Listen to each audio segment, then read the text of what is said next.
le Seigneur, Shalom, que le Dieu de toute grâce vous bénisse encore de partout où vous êtes. C'est encore là votre humble serviteur, l'apôtre Pierre Mikaiwa Katama. Je pense que par la grâce de Dieu, nous allons développer notre vie sur les armes spirituelles d'un enfant.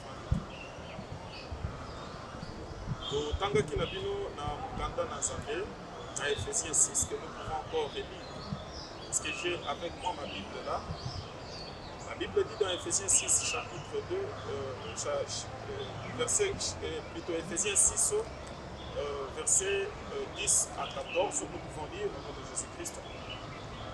Au reste, fortifiez-vous dans le Seigneur et par sa force toute puissante.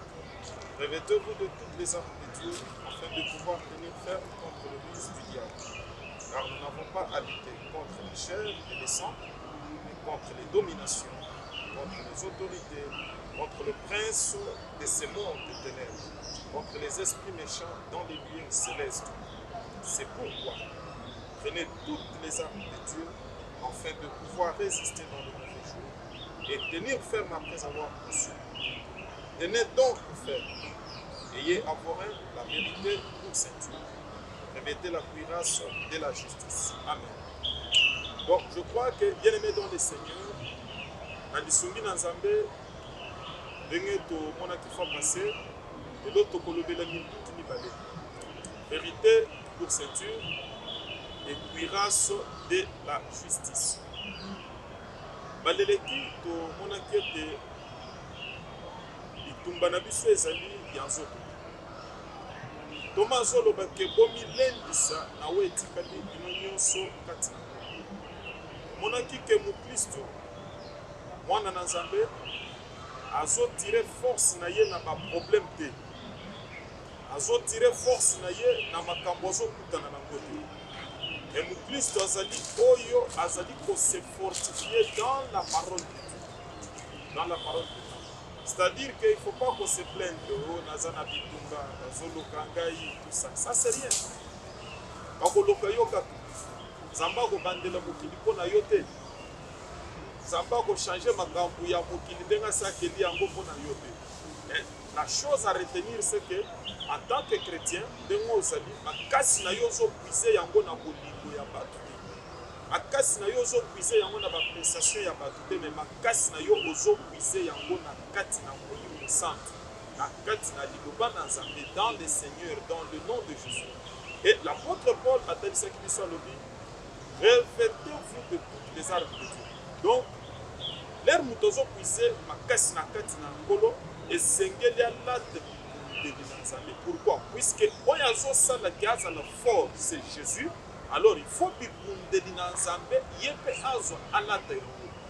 Tomonaki ke bibundeli na Nzambe ezali ya kolata, ezali ya komemate, mpona kodepose. C'est-à-dire que mukristo azotambola nango lokola bilamba. Alors Dieu qui est d'esprit et vie, c'est-à-dire que bibundeli na yepe ezali spirituel. Mais comment un homme charnel akolata bibundeli ou ezali spirituel? Là, nous pouvons dire que ceux qui nous tournent dans le côté de la sécurité a coquille pour engager Bitumba. Puisque Bitumba est entre deux camps. C'est quand il y a Satan, quand il y a Banana Nzambe. Alors il faut que nous soyons spirituellement. Pour que l'homme intérieur aille s'engager contre Satan, le diable, dans la représentation de la monde de l'esprit. C'est pourquoi tout le monde a dit que bibundeli ezali ya Nzambe. Nzambe oyo azali El Shaddai tout puissant et omnipotent. Mais le col de biso tobotami pa na Nzambe par l'esprit d'adoption, le Saint-Esprit de Dieu qu'il nous a donné. Oyo ezali ke tokoma bana na Nzambe. C'est que biso pe sengeli tobunda spirituel. Bitumba ezali ya nzoto. Celui qui est né de Dieu combat spirituellement et non charnel. Alors, Bible dit que revêtez-vous de toutes les armes de Dieu. Comme on a dit que bibundeli ezali ya kozwa ndambu pe kotika ndambu te, puisque Nzambe ye moko asaleli yango nyonso et azwi yango nyonso na mokumba na yango, atie yango na disposition ya église, atie yango na disposition ya basantu, oyo babotami epa na ye par l'esprit d'adoption. par l'Esprit Saint de Dieu qu'il donne à ceux qui lui obéissent de cœur. L'apôtre Paul dit, pourquoi se revêtir des armes spirituelles de Dieu? Thomas Zolobake, puisque nous n'avons pas à lutter contre le sang et la chair. Bien-aimés dans le Seigneur, pour mon aki na bino, bébé kotimingi na kati l'église. Bandeko mingi, bazo kanisete bazali kobunda bitumba ya molimo, mais bazali kosala makambo à l'encontre ya liloba na Nzambe. Bible soloba bien que nous n'avons pas à lutter. C'est que vie à mon Christ d'abord, ezali lutte. Mais ezali lutte ya nzoto te. Ya ke soko kutani na prophète na ngomba, ayebisi yo ke tata mwasi muto azokundisa yo. Ekoma sujet ya ke tata mwasi okosombelela bana. Okofutele transport. Ou bien bayebisi yo ke mwana aza na kindoki. Ekoma likambo ya kobenga na mwana na ndako. Oboya kofutela ye minerval. Ndenge tozomona bayike na kati na bawozi. Soit disant que bakangaki bango. La lutte n'est pas charnelle. La lutte n'est pas physique. La lutte, elle est spirituelle. C'est-à-dire que la lutte, c'est contre l'esprit qui habite ton père, ta mère ou ton enfant. Tu ne luttes pas contre la personne. La seule recommandation, selon Romain, c'est ne devait rien à personne si ce n'est de l'amour. Donc, na kati na nzoto boya en tant que Christ, nous bengami kolinga, okope mususu, dengo lingi ndeko na yo, dengo komilinga yo, dengo ozomilinga yo, dengo komilinga. Mais par rapport na bitumba ya Christ ezali spirituel. L'apôtre Paul nous fait savoir que c'est contre les princes de ce monde de ténèbres. Les princes de ce monde de ténèbres que vous connaissez très bien, Satan et diable, l'ennemi commun, contre les esprits méchants dans les lieux célestes. Ce sont des esprits méchants qui sillonnent, qui déambulent par-ci par-là, les esprits de contrôle, de chômage, les esprits d'accident, les esprits de mort, contre le prince des ténèbres de ce monde. Voilà, d'abord, il fallait d'abord que mon Christ soit fixé. Ayeba nani azali ennemi na yo. Ezali muto yo lota ki mabe. Ezali mwana na yo bakangi kindoki. Ennemi, ezali maman abotio ou bien ezali molimo ezali ko habiter. Alors, to mona kimbaleleki brièvement que Thomas Zoloba que pour faire face à la domination ou à la autorité, il faut poser la armée spirituelle. Et pour poser la armée, il faut poser la force. Puisque au cause au monde qui opesse bébé, monde qui forme le misango, monde en bonne et due forme. C'est pourquoi il faut d'abord tirer sa force dans le nom de Jésus, par sa toute puissante force. Et après être armé de toutes les armes de Dieu. Je dis bien toutes les armes de Dieu. Les alliés bibundelwa sali kezambe azala omnipotent El Shaddai. Bibundelwa na lokole biso ngai na yo. Par son esprit d'adoption, Zambé a su yango, a tché yango, na maboko. Donc, c'est-à-dire que déco, place aux zones, ce qui va dominer yo, c'est que yonde mutotiki bibundeli nazambe. Yo mutobeti yango gara. C'est pourquoi le lot maladie est vendue dans autres. C'est pourquoi son monde est que midi mabe comme il s'appelle. Mari de nuit, na femme de nuit, bako sakandela yote, puisque yo zali Zambé.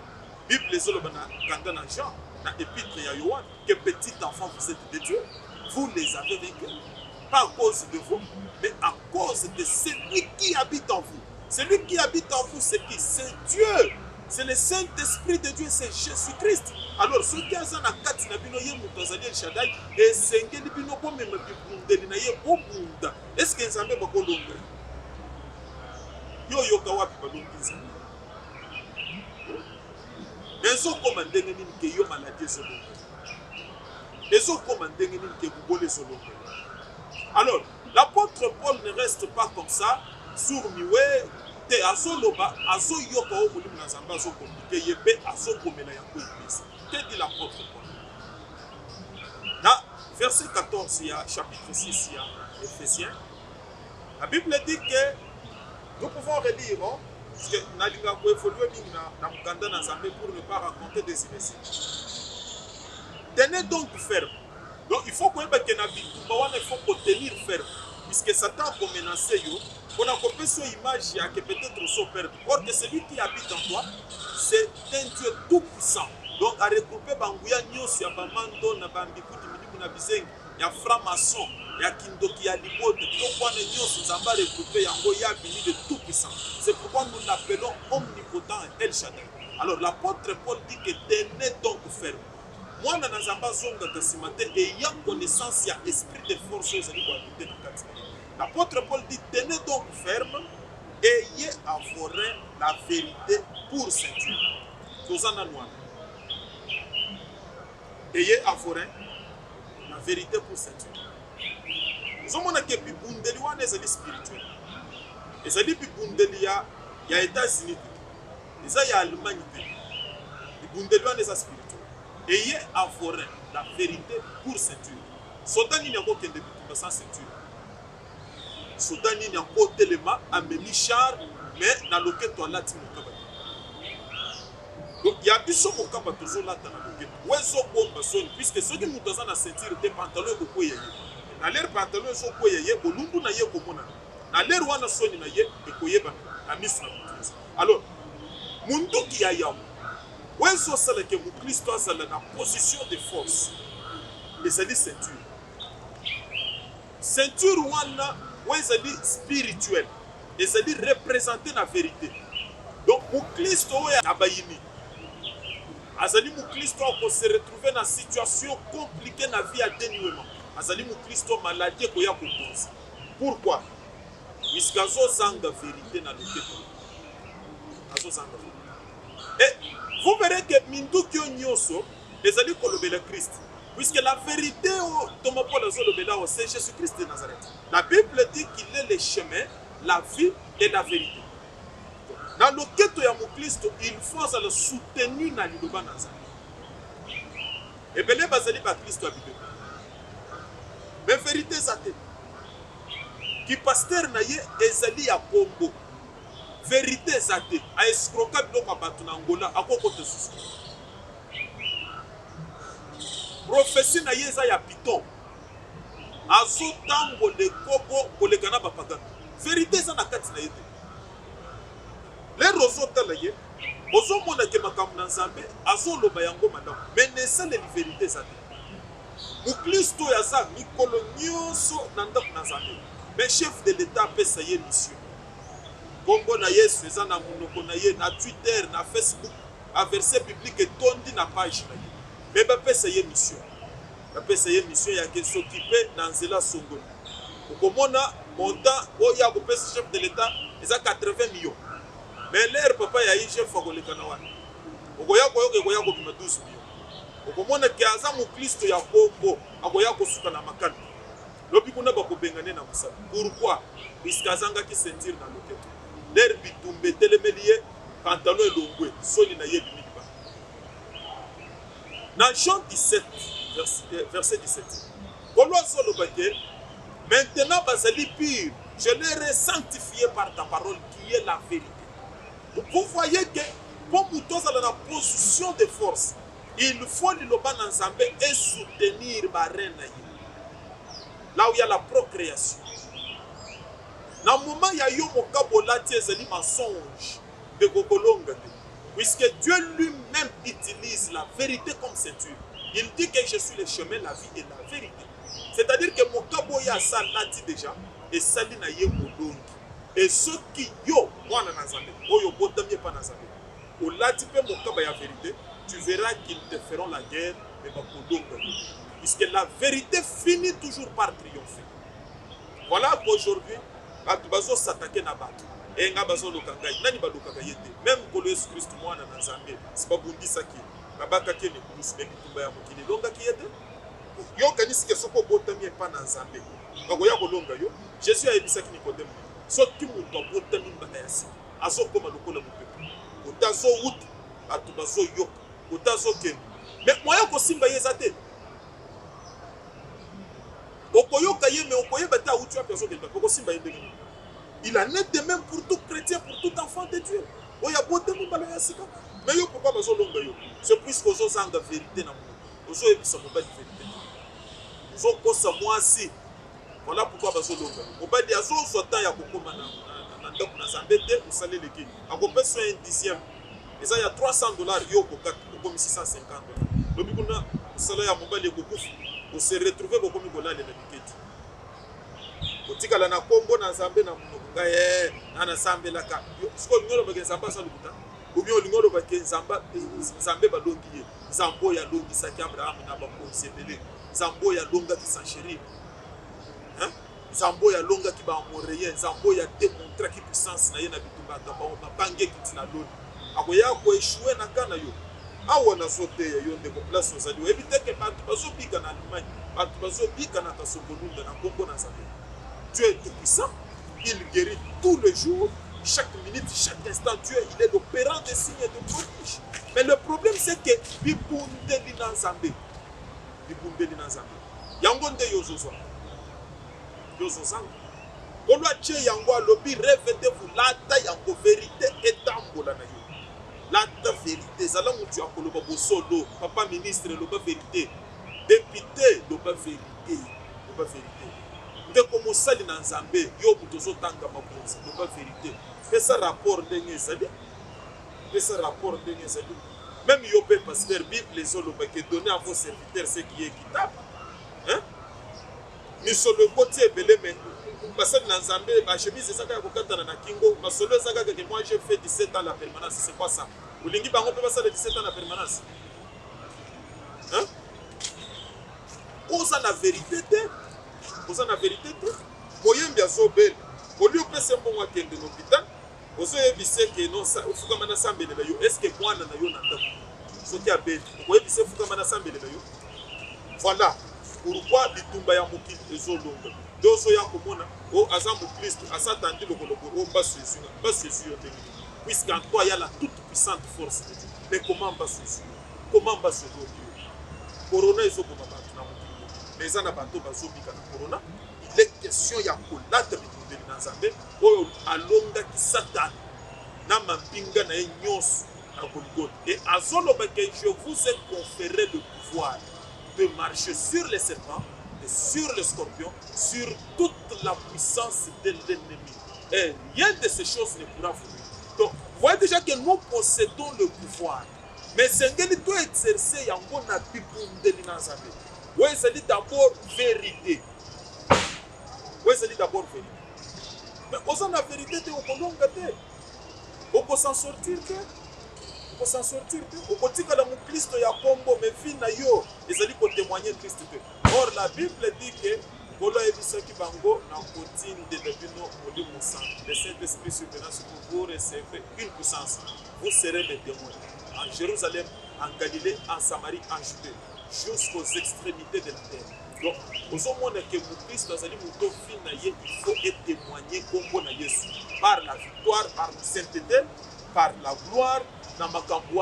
Mais yo fin na yo les alliés pour témoigner comme bon en Christ.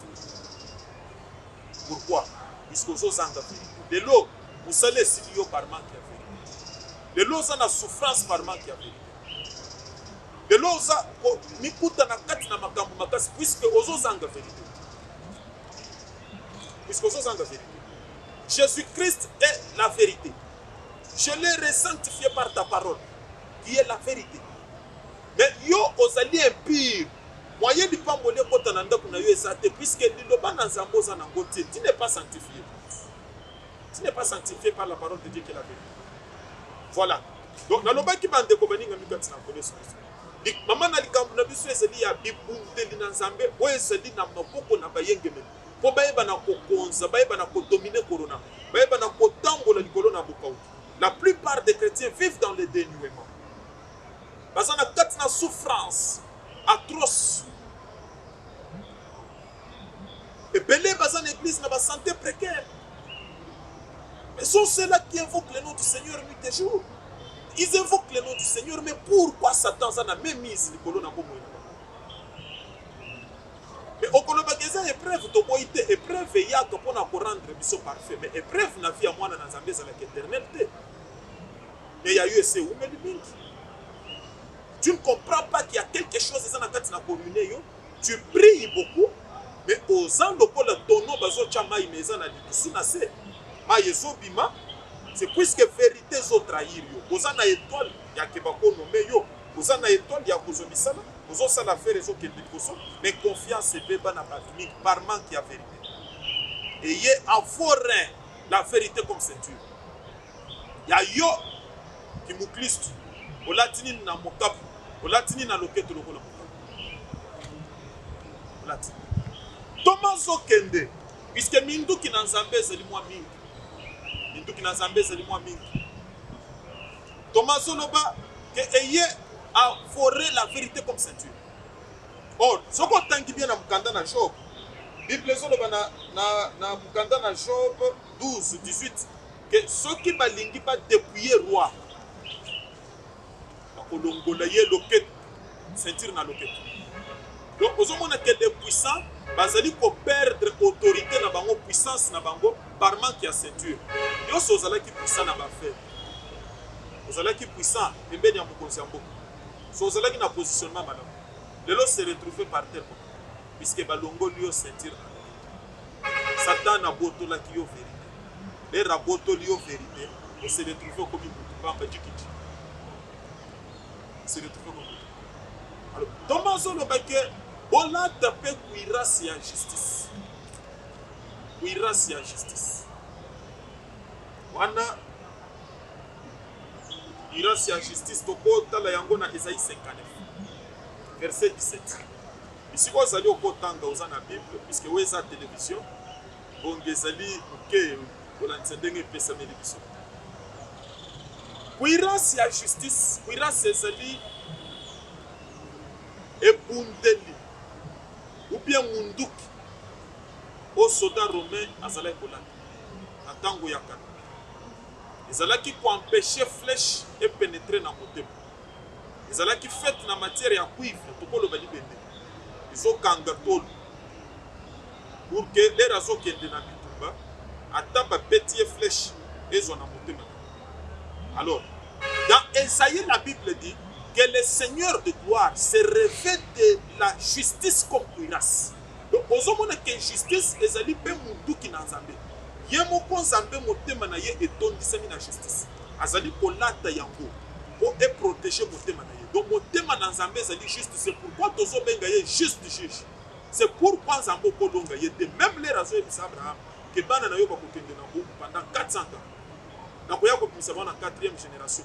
Zamba justifia ki yango.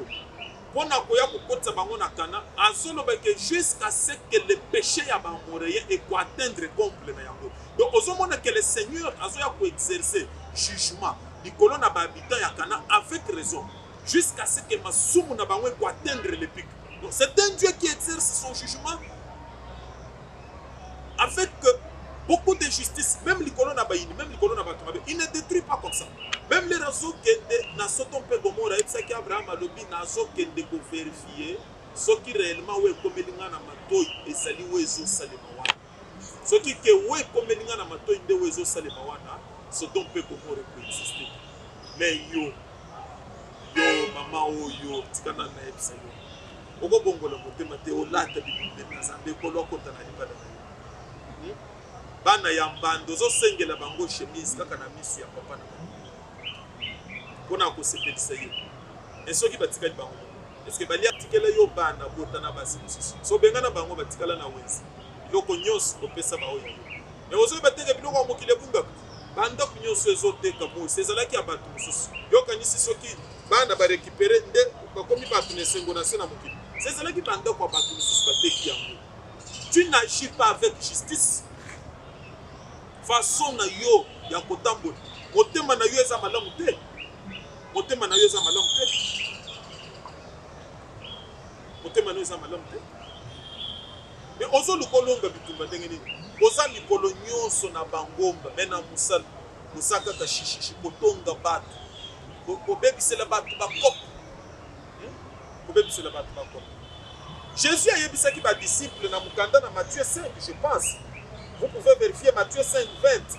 Bible solo bakekolo ayebisaki bango alobi soki justice na bino eleki ya ba pharisien na ba scribe kokota na bokonzi na Nzambe. Kokota na bokonzi na Nzambe. bascribe na bafarisien bazalaki bato oyo balingaki makambo na nzambe na bible kolata batoge ete baprelate kokaba ya motane na elongi kosambela na mingongo makasi kotambola malembe bato nyonso bayebike wana atangisaka makambo na nzambe me na kati na mitema boyengemeni eza te bolingo eza te justice eza te justice il faut ezala ya motema eno ya miso ya lero sombi tumwa bidon ya mafuta okena yango bisika bato baza na pasi kamera efilme po babetelo maboko me mbongo ya leta ya nzela oyo fo bato nyonso batambolela odetourne 30 millions et après tu penses que devant Dieu okozala correct soki corona elekani na nzela na yo kobika voilà c'est ce que tu penses bible ezoloba ke kuirasi ezalaki mpona kobomba motema lelo président de la république bakonzi balataka yango bazobenga yango gilet pare-balle c'est pour que soki lisasi eye ezwa ye te na motema et spirituellement les enfants de Dieu baza na kuirasi baza na gilet pare-balle c'est la justice motema ya moyengemeni fo ezala juste moyengemeni akozala mutu ya parti pris te toma mpona azoloba ke bosala eloko moko te na esprit ya parti pris non moyengemeni meme na mosala meme na ndako na ye même entre famille ya mwasi na famille ya mobali il faut kata makambo avec justice moyengemeni aza bongo nazopambola mokonzi ya mboka mingi puisque nazomona ye na kati na linie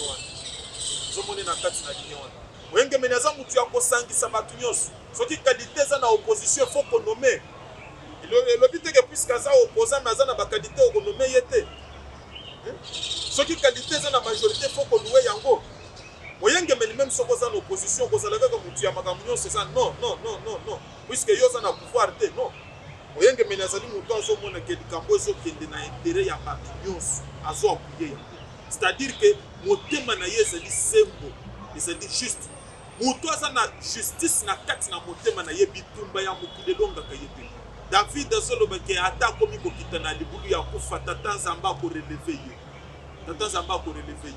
c'est pourquoi azomona bato mosusu ata azombika na kati ya bandoki ya ndenge nini ata bazodese biloko mabe bitumba ya mokili ekolonga ye eloko ezosalaka bitumba elonga yo ezali mpo motema na yo eza sembo te liboso na nzambe na lere motema na yo eza sembo te bible ezoloba ke qui tue par l'épée mourra par l'épée eloko ozosala na nkuku yango wana ekoya kokanga yo na koli revêtez-vous de toutes les armes de Dieu afin de tenir ferme contre les ruses du diable. Le diable est très rusé. Satan yakanet mutozo pambola, naza mutozo détruire. C'est comme ça même que bazo peut se former un serpent. Ayaki na jardin comme ça par ruse. Ayenet mutozo kotse mutu na vie éternelle. Or que l'homme possédait déjà la vie éternelle, mais aye ko boto la ye. Alors la Bible dit que pour na faire face na ruse na ye. Puisqu'il y a une forme à quoi il y a le moisi, à quoi il y a le mobile, à quoi il y a le patron, le moutia madame, le moninga madame. Peut-être forme wana yo ko ignorer yango na ndenge na nzoto. Mais justice ya motema na yo et ko sala ke o s'en sortir. Et ko sala ke ata ba changer forme ba ye lokola baninga. Mais tellement motema na yo ezali malamu liboso na Nzambe. Tata Nzambe a koti kate libange zo kisayo na do. Voilà. Revêtez-vous de toutes les armes de Dieu. Car nous n'avons pas à lutter contre le sang et la chair. Deko longola makanisi ya batu na kati na motema. Yake ozomona mutu nete ennemi na yo. Ozo sambela o moto ekita etumba yaya te tika biloko wana depuis oso bandi ko sambela so kaki moto ekiti wapi.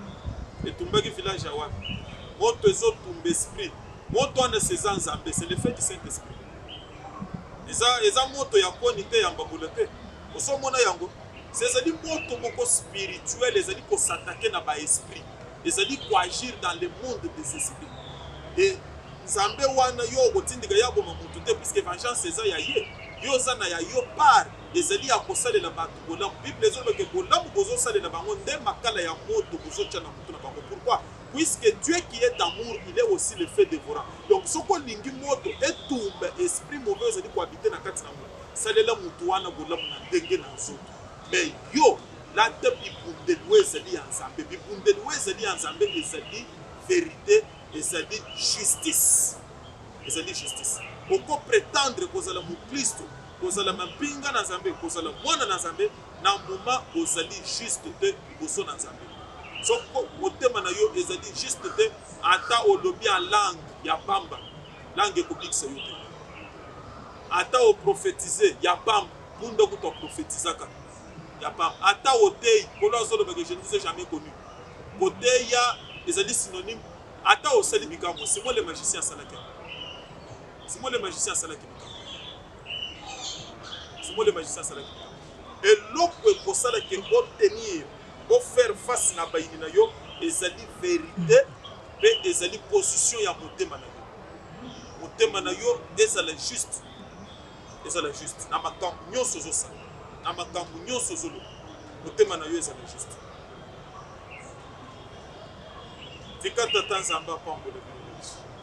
Donc je pense que le Nzambe o ebimi et simbi motema na yo bisiko zali pe bobanda mukolona lelo yo mutolandi ngai okosa l'effort otambola na vérité pe ozala na jugement o ezali équitable o ezali kotalisa lolenge na Nzambe o yazobika na kati na yo. Et je pense que soko simbi bibundelo mibale o ezali yango moko ko représenter Christ o yinya kolonga yo. Okozala plus que vainqueur à cause ya Zambo azobika na kati. Voilà, pona kobenga biso to zali wana na plus que 143 82 141 32 53 ou encore plus que 143 9 97 160 118. Pona komona biso to zali na Lingwala na église Terre Sainte. Wezali na croisement ya Mushi à 100%. Ceux qui voyaient sur Mouchi dans la commune de Lingwala, au commune de la commune Terre Sainte, ils allaient sur Mouchi à 100%, dans le croisement Mouchi à 100%. Nazawana, pasteur Pierre Mikaiwa Kataku, Nazo Yamba R Nyoso, Soko Bengi Biso na téléphone pour na lisungi, pour Yamba Bino, pour Sungana, ceux qui peuvent oser na soutien, pour Benga Biso, pour Eba na Kosolola, pour être Moussala na Zambé Kendeliboso. Maye moyini a insinué na mitu na bato pe akotisi na kati na église e bana ko disparaître koyeba ke bitumba ezali ya molimo moto ezali contre milimo mabe, contre Satan le diable et contre maman de moninga na yo. Ça non. Kolo Yesu Christ apambola bino nyonso. À la prochaine.